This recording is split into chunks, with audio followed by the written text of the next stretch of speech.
그래서 본문 말씀을 가지고 우리 간단히 은혜를 함께 나누도록 하겠습니다.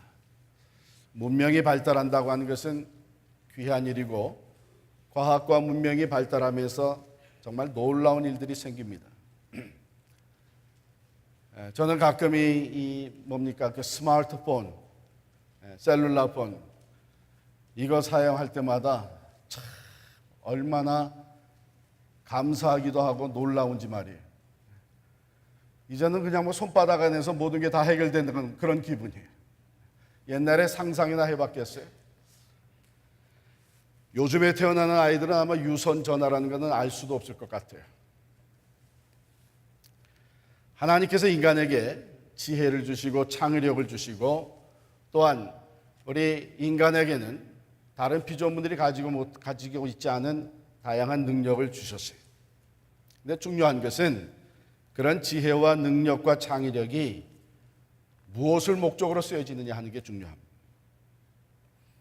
우리가 너무나 잘 아는 이 바벨탑 이야기, 바벨탑 이야기를 우리가 한번 살펴보면서 이것이 이제 단순히 언어가 어떻게 생겨났느냐 하는 언어의 기원을 얘기해 주는 것이 아니라 그 이상으로 하나님께서 오늘 우리에게 주시는 참 귀한 영적 교훈이 있습니다. 그것을 우리 함께 받을 수 있기를 바라고 그것을 통해서 우리의 삶이 하나님 중심으로 다시 재정립되고 우리의 삶의 목적이 재조명될 수 있는 귀한 시간 될 수 있기를 바랍니다. 먼저 이 시대는 어느 시대인가 하는 것을 한번 여러분들이 생각해 볼 필요가 있는데 11장 1절은요. 온 땅의 언어가 하나여 말이 하나였더라. 아직 언어가 나눠지지 않았다는 얘기죠. 네. 말이 하나였다는 얘기입니다. 10장으로 돌아가게 되면 10장 5절 하반절에 보면 각기 언어와 종족과 나라대로 바닷가의 땅에 머물렀더라 이렇게 되어 있죠. 또 함의 자손들의 이야기가 나오면서 10장 20절 내려가 보면 이들은 함의 자손이라 각기 족속과 언어와 지방과 나라대로였더라 그렇게 되어 있죠.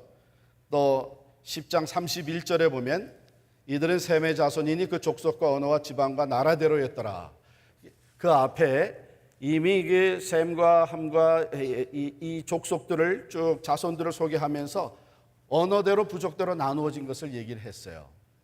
그러니까 11장은 사실 이 족보 중에 한 중간쯤에 아직 나눠지기 전에 언어와 부족으로 나눠지기 전에 있었던 사건이라고 하는 것을 우리가 기억할 필요가 있습니다. 바벨탑을 쌓는 인간들의 얘기가 나오는데 주어진 여건들은 오늘날에도 우리가 다 원하는 거예요. 가령 언어가 하나였다. 여러분 지금도 언어가 하나면 얼마나 우리 이민 와서 이 고생 안 하면 돼요. 그렇죠? 한국에서 쓰던 말 그냥 여기서 다 통하고 언어가 하나면은 정말 얼마나 좋겠어요. 이 바벨탑 때문에 우리가 오늘 이 고생하는 겁니다. 언어가 하나면은 일치하게 되고 마음을 하나로 묶기가 쉽고 이 소통이 수월해지고 무슨 일을 하려면 우리가 하나가 돼야 돼요. 하나가 되고 말이 통해야 돼요. 근데 언어가 하나였다. 얼마나 필요한 여건이었어요. 여러분 개와 고양이는 왜 만나면 늘 싸우는지 아세요?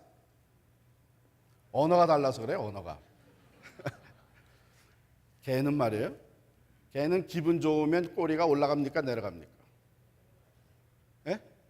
올라가죠. 개는 꼬리 올리고 살살살 기분 좋으면 그래요. 그런데 기분이 나쁘고 언짢고 이 공격 태세일 때는 꼬리가 밑으로 쫙 내려갑니다. 다리 사이로 쓱 들어가요. 근데 고양이는 어때요? 기분 나쁘고 공격 태세일 때는 꼬리가 쫙 올라가요. 기분 좋으면 꼬리가 내려갑니다.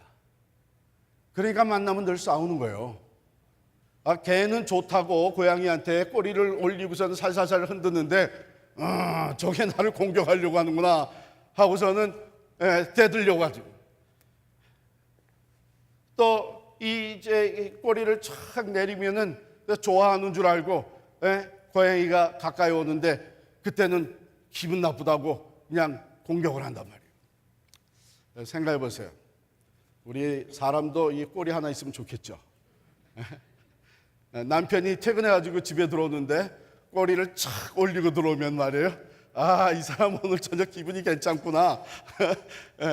근데 꼬리가 쫙 내려가 있으면 아이고, 오늘은 좀 내가 말 조심해야 되겠구나. 바벨론 탑을 쌓기 전에 언어가 하나였어요. 언어가 일치였어요. 또 2절에 보면 이에 그들이 동방으로 옮기다가 시낼 평지를 만나 거기 교류하며 그랬는데, 이 시날 평지는 비옥한 땅이었습니다. 유목민으로서 이 가축을 데리고 옮겨 다니면서 생활하던 이 유목민들이 옥토에 이르러서 거기에서 정착하게 됐단 말이에요. 그러니까 비옥한 땅이 주어졌어요. 그럼 이 시날 평지는 오늘날 어디냐? 오늘날 이라크를 얘기합니다. 거기에 자리를 잡으면서 거기에서 이제 성읍을 짓자. 3절에 보면 서로 말하되 자 벽돌을 만들어 견고히 굽자 하고 이에 벽돌로 돌을 대신하며 역청으로 진흙을 대신하고 이렇게 돼 있어요. 여기 벽돌 하게 되면 여러분 어떤 색깔이 생각나요? 우리 벽돌 하면은 주로 빨간 색깔인데 여기는 허연 색깔입니다. 뭐냐면 이 오늘날도 그 이라크 지역, 그 시날 평야 지역에 가게 되면은 거기는 허연 진흙이에요.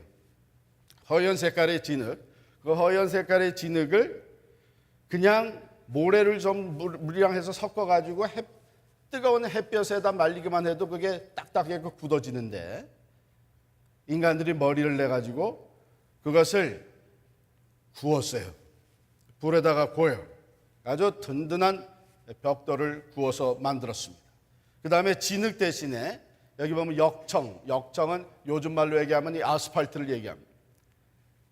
진흙으로만 아니라 이제 역청으로 해가지고 벽돌을 만들고 성을 쌓기 시작을 하고 탑을 쌓아 올리기 시작을 했어요.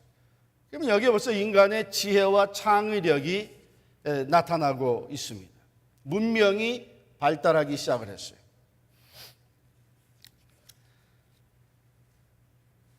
이게 얼마나 다 필요한 게 오늘날에도 바로 이러한 것 때문에 언어의 커뮤니케이션을 가지고 아이디어를 쉐어하고 가장 적당한 자리에 터를 닦고 거기에다가 우리가 원하는 탑을 세워요. 문명이 발달해요. 그런데 문제는 4절 말씀, 우리 같이 읽겠습니다. 4절 말씀 같이 읽습니다. 또 말하되 자 성읍과 탑을 건설하여 그 탑 꼭대기를 하늘에 닿게 하여 우리 이름을 내고 온 지면에 흩어짐을 면하자 하였더니, 두 가지 목적으로 하죠. 성읍과 탑을 건설했다. 그 목적이 뭐예요? 첫 번째, 하늘 꼭대기까지 닿게 해가지고 우리 이름을 내고, 그 다음에 온 지면의 흩어짐을 면하자. 이 두 가지가 다 하나님을 배역하는 행위예요. 인간이 무슨 목적으로 지음을 받았습니까? 오늘 우리 양육자밤에 수료하시는 분들, 열심히 성경 공부하고 수료하시는 분들이 쫙 앞자리에 앉았어요. 자, 우리 인간이 무슨 목적으로 지음을 받았어요?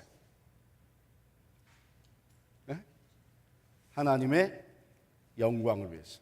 하나님께 영광을 돌리고 하나님으로 인하여 즐거워하도록 우리는 지음을 받았어요. 그런데 지금 성읍을 짓고 탑을 쌓아 올려가는 목적이 뭐예요? 누구 이름을 내요? 우리 이름을 내자. 우리 이름을 내자. 오늘날에도 그런 사람들이 많죠. 내가 지식의 탑을, 학위의 탑을, 상아탑을 쌓아가요. 물질의 탑을, 성공의 탑을, 권력의 탑을, 영향력의 탑을 쌓아 올라가요. 그거 다 필요한 겁니다. 좋은 겁니다. 그런데 목적이 잘못되게 되면 그것도 오늘날의 바벨탑이 되고 마는 거예요. 내 이름을 내기 위해서, 내가 영광을 받기 위해서, 우리 이름이 영원히 남게 하기 위해서.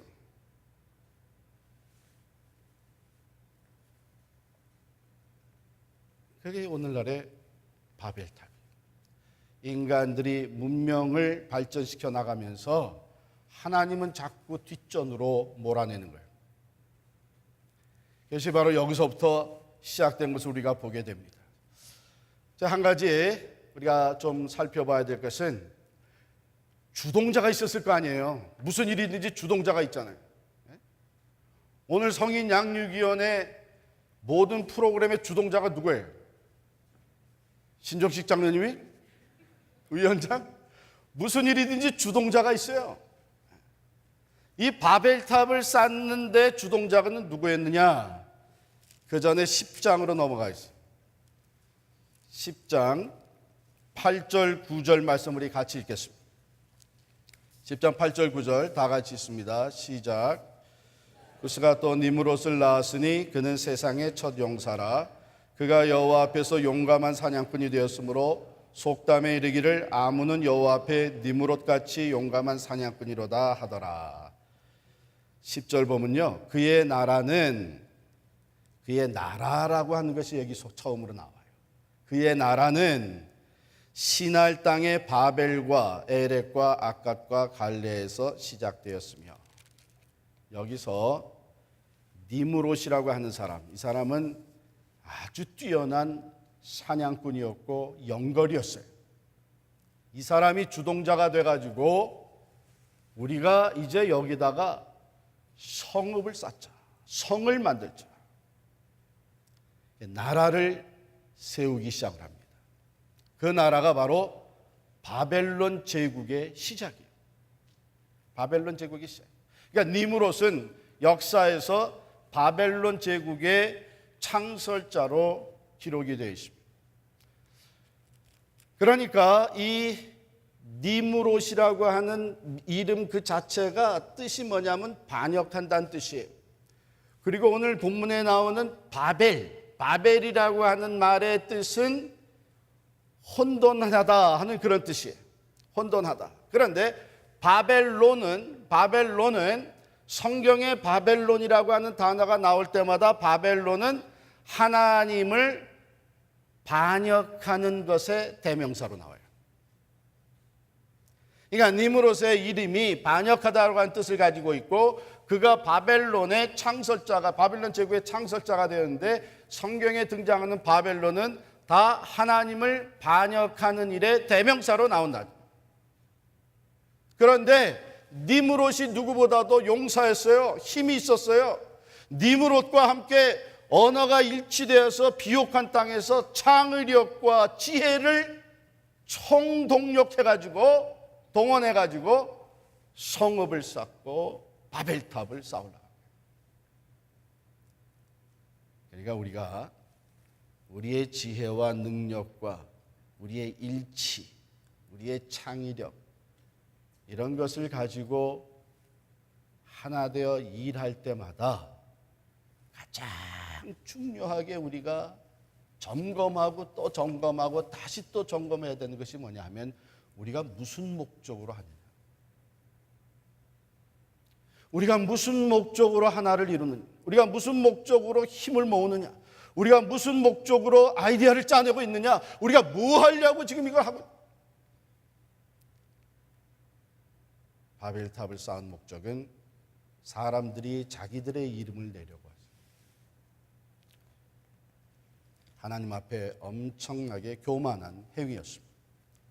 두 번째, 온 지면의 흩어짐을 면하자. 이것도 하나님의 창조의 계획에 반역하는 계획이었어요. 하나님은 만물을 창조하시고 그 다음에 만물을 축복하실 때에 온 땅에 충만하라고 말씀하셨습니다. 하나님이 지으신 온 세계에 인간들이 충만하게 되는 것이 하나님의 계획이었어요. 그런데 우리가 더 이상 이제 흩어지지 말고 이 좋은 땅에서 한 군데 모여서 성을 쌓고 거기에서 우리가 모여 살자, 흩어짐을 면하자. 성벽을 쌓고 나라를 이룰 뿐만 아니라 거기에 높이 탑을 쌓아가지고 혹이라도 멀리 가가지고, 그땐 GPS가 없으니까 길을 잃어버리게 되면 하늘 높이 솟아있는 탑을 보고 누구나 다시 찾아올 수 있도록 흩어짐을 면하는 방법 중에 하나였습니다. 그런데 그 탑을, 바벨탑을 어디까지 쌓자 그랬어요? 하늘까지 쌓자. 하나님의 자리에까지 올라가려고 하는 인간의 교만이 여기 있습니다. 하나님 자리에 자기가 올라가고 하나님을 뒷전으로 밀어내는 그 교만이 오늘 우리의 삶에도 들어오고 있지 않은지 살펴볼 필요가 있습니다. 자, 하나님께서 이것을 보시고, 죄송합니다. 넘어가기 전에 여러분의 이해를 돕기 위해서 아까 다시 10장 9절에 가게 되면 혹 오해할 만한 표현이 나와요. 이 니므롯이라고 하는 사람이 속담에 이르기를 아문은 여호와 앞에 니므롯같이 용감한 사냥꾼이로다 하더라, 그렇게 돼 있잖아요. 여호와 앞에 인정을 받는 것 같이 이렇게 이해하시면 오해입니다. 여호와 앞에 니므롯같이 용감한 사냥꾼이로다. 여기에서 여호와 앞에라고 하는 것은 뭐냐면 여호와 앞에서 여호와를 대항하는, 여호와와 하나님과 맞서는 그 자세를 얘기합니다. 그 자세를 가지고 니므롯이 주동이 돼가지고 바벨탑을 쌓게 된 것입니다. 그럼 하나님께서 그것을 보시고 5절에 보면 여호와께서 사람들이 건설하는 그 성읍과 탑을 보려고 내려오셨더라, 이렇게 표현이 되어 있어요. 내려오셨더라. 사람들은 하나님이 계신 그 하늘까지, 하늘 꼭대기까지 탑을 쌓겠다고 쌓아 올라갔지만 여전히 하나님께 다다르려면 한참 턱도 안 되는 거예요. 하나님께서 내려오셨다. 상당한 거리가 아직 있음을 얘기해 주는 것입니다. 우리 시조에도 그런 시조가 있잖아요. 태산이 높다 하되 하늘 아래 메이로다. 아무리 산이 높다 그래도 여러분 비행기 타고 높은 데서 내려다보면 이게 하나 무덤 정도밖에 되진 않는단 말이에요. 아무리 인간들이 높이 쌓는다 그래도 하나님 보시기엔 이건 아무것도 아니에요. 그러나 하나님이 참으로 마음의 컨선을 가지시고 여기에 관여하시게 된 것은 탑이 높아서가 아닙니다. 이거 정말 나 있는 데까지 오네, 그래서가 아니에요. 인간의 교만을 하나님께서 다스리시기 위해서 내려오신 것입니다. 강림하신 하나님 오셔서 뭘 하셨어요? 언어를 혼잡하게 하셨다 그랬어요. 여호와께서 이르시되 이 무리가 한 족속이요 언어도 하나이므로 이같이 시작하였으니 이후로는 그 하고자 하는 일을 막을 수 없으리로다. 자, 우리가 내려가서 거기서 그들의 언어를 혼잡하게 하여 그들이 서로 알아듣지 못하게 하자. 언어가 혼잡하게 됐어요. 언어가 통하지 않게 됐어요. 네? 벽돌을 가져오라 그랬는데 역청을 가져오는 거예요. 저기다 갖다 놓으라 그랬는데 이쪽으로 갖다 놓는 거예요. 언어가 안 통하기 시작하면 그 다음에 어떻게 해요? 속상해지기 시작을 하죠. 속상해지면 어떻게 해야 돼요? 그 다음에 서로 미워지기 시작을 하죠. 이게 왜 하라는 대로 안 하고, 그러면서 싸움이 있고 분열이 생기고 서로 분열되면서 흩어질 수밖에 없게 됐습니다. 하나님께서는 우리 인간들이 아무리 높아지고자 하더라도 하나님 한번 움직이시면 다 흩어지고 마는 거예요. 우리가 아무리 지식을 많이 쌓는다 그래도 하나님 앞에서는 미련한 자일 수밖에 없어요. 우리의 힘을 다 모은다 그래도 하나님 한번 불어버리시면 다 사라지고 마는 거예요. 하나님께서 그들의 언어를 혼잡하게 하시고 결국은 온 지면에 흩어지게 됐습니다. 우리가 기억해야 될 것은 하나님은 하나님 앞에 오만한 것을 결코 간과하시지 않습니다.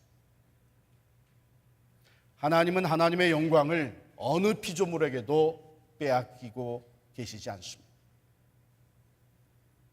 하나님은 하나님의 영광을 다시 다 찾으시는 분이십니다. 그러기 위해서 인간의 교만을 하나님은 반드시 꺾으십니다. 하나님을 대항해서 아무리 사람들이 마음을 모으고 힘을 모으고 지혜를 모으고 능력을 모은다 그래도 그것은 결국 헛수고로 끝나요. 하나님이 개입하시면 모였던 것이 시기와 분쟁과 혼탁함으로 흩어지고 맙니다. 근데 하나님께서 셈의 후예를 택하셔서 새로운 구원의 역사를 이루어 가시는 것이 10절부터 나오는데 오늘은 그것을 생략하도록 하겠어요.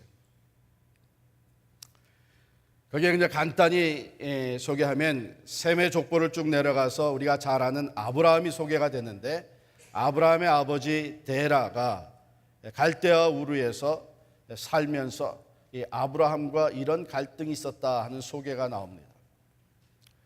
하나님이 왜 갈대아 우르를 떠나라고 했는가? 갈대아 우르는 우상을 많이 섬기는 것이었어요. 특별히 아브라함의 아버지 데라는 우상을 많이 만들어 놓고 섬겼다 그래요. 근데 하나님께서 아브라함을 특별히 택하셨단 말이에요. 아브라함이 하나님 여호와 하나님을 아는 사람이 되었어요. 그러다 보니까는 우상을 이거를 다 처분을 해야 될 텐데 아니면 우상을 섬기는 이곳에서부터 떠나야 될 텐데 아버지하고 갈등이 생기는 거예요.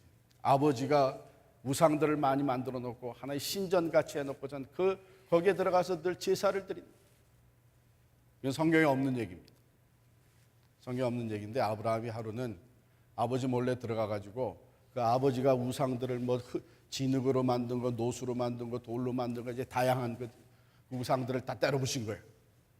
그래서 어떤 우상은 목이 떨어져 나가고 팔이 떨어져 나가고 그냥 나가 자빠져 있고 그냥 막 난장판이 된 거예요. 아버지 데라가 와가지고서는 나중에 보니까 이게 말이 아니거든. 이 짓을 할 사람은 아들 아브라함밖에 없다 그래가지고 아브라함을 불러가지고 내가 이랬느냐? 내가 안 그랬습니다. 그러면 이게 어쩐 일이냐? 저들끼리 싸우다 이렇게 됐습니다. 야, 이 녀석아. 아니 진흙으로 노수로 돌로 만든 것들이 뭐 어떻게 싸우기는. 아브라함이 그때 그랬더니 아니 싸움도 못하는 것들을 못하러 섬깁니까? 그랬더니 싸움 못한다는 얘기는 뭐예요? 자기 자신도 지키지 못한다는 거예요. 그걸 못하러 섬깁니까? 그래가지고 데라가 조금씩 설득이 되기 시작했다. 그런 이야기가 있습니다. 그러니까 중요한 것은 하나님께서 교만한 인간들을 흩으시고 이제 다시 그들을 하나로 모으시는 역사를 시작하시기 위해서 아브라함을 택하십니다. 셈의 후손 중에서 아브라함을 택하십니다. 그이 하나가 되는 놀라운 역사가 언제 이루어져요? 사도행전 2장에 가보면 오순절 마가의 다락방에 성령의 강림함이 이루어질 때에 15개의 언어가 터져 나옵니다. 그래서 각 지방에서 몰려온 사람들이 이 사도들이 하는 방언을 들으면서 놀라운 반응을 보이는 거예요. 이게 어찌 된 일이냐? 하나님께서 행하신 이 큰 일을 우리가 우리 지방 말로 들을 수 있게 되는 것이 이게 어떻게 된 일입니까? 무엇의 역사입니까? 성령의 역사예요. 성령께서 하나로 묶으시는 역할을, 나눠졌던 언어가 성령 안에서 하나로 똑같이 하나님 행하신 일을 듣는 역사가 나타납니다. 여기서 우리는 우리의 하나됨의 목적이 어디 있는지를 재확인하게 됩니다. 우리가 하나 되는 것은 예수 그리스도 안에서 성령으로 하나가 됩니다. 참 놀랍죠? 선교지를 다녀보면 말이에요. 언어도 안 통하고 문화도 다르고 처음 보는 사람, 거기에다 피부 색깔도 다르고 그저 전혀 가까이 가기가 그런 사람인데도 불구하고 가슴으로 마음으로 땡겨지는 사람들이 있어요. 누구냐? 그리스도 안에서 성령으로 하나 되게 하신 그들을 만날 때에 찬송하는 소리 내가 알아듣지 못하지만 내 마음에서 찬송이 같이 울려 나오게 되고 주 안에서 한 형제 자매라는 것을 곧 느끼게 됩니다. 성령 안에서 하나 되게 하시는 목적은 바로 생명을 구원하시기 위해서 우리를 성령 안에서 하나 되는 오순절 성령 강림의 역사가 펼쳐진 것입니다. 하나님의 뜻을 위하여, 하나님의 구원의 역사를 위하여, 하나님이 오늘도 영광을 받으시게 하기 위해서 성령은 오늘 우리를 하나 되게 하십니다. 오늘 성인 양육위원회 수료식을 통해 우리가 그동안 말씀을 듣고 배운 은혜를 함께 나누는데, 우리가 말씀을 배우는 목적이 뭐가 있어요? 하나님의 뜻을 바로 깨달아서 내 영광이 아니라 하나님의 영광을 위해서 살기 위한 목적이 바로 말씀 배우는 목적이에요. 우리가 성령 안에서, 말씀 안에서, 또한 생명을 살리는 구원의 역사, 이 사명 안에서 온전히 하나가 될 때에 하나님께서 오늘도 우리를 통해서 영광 받으시고 하나님의 역사를 우리를 통해 펼쳐가시는 줄을 믿습니다. 오늘 말씀을 마무리하면서 오늘 우리 가정이 하나 되는 목적이 무엇인지, 교회가 하나 되어야 되는 목적이 무엇인지, 또 우리는 무엇을 위해서 지금 하나 되기를 원하고 있는지를 스스로 살펴볼 수 있는 시간이 되기를 바랍니다. 하나님께서 참 우리를 이민의 삶으로 흩으셨습니다. 흩어 나온 우리들을 또 하나님께서 이렇게 하나로, 한 공동체로 모으셨습니다. 오늘 우리가 하나님을 잘 섬기기 위해서 이민 생활 가운데 신앙을 갖고 교회 중심으로 살기 시작했다면 내 개인의 삶에서 하나님의 영광을 위해 나는 실제 어떠한 삶을 살아가고 있는지, 어떻게 실천하고 있는지 돌아볼 수 있는 이 저녁이 될 수 있기를 바랍니다. 아마도 우리가 말씀을 함께 나누고 또 이제 간증을 들으면서 우리의 마음속에 우리 이민 생활의 목적을 다시금 하나님의 영광에, 하나님을 위한 삶에 다시 맞춰주게 하시는 성령의 역사가 함께 하시기를 간절히 축원합니다.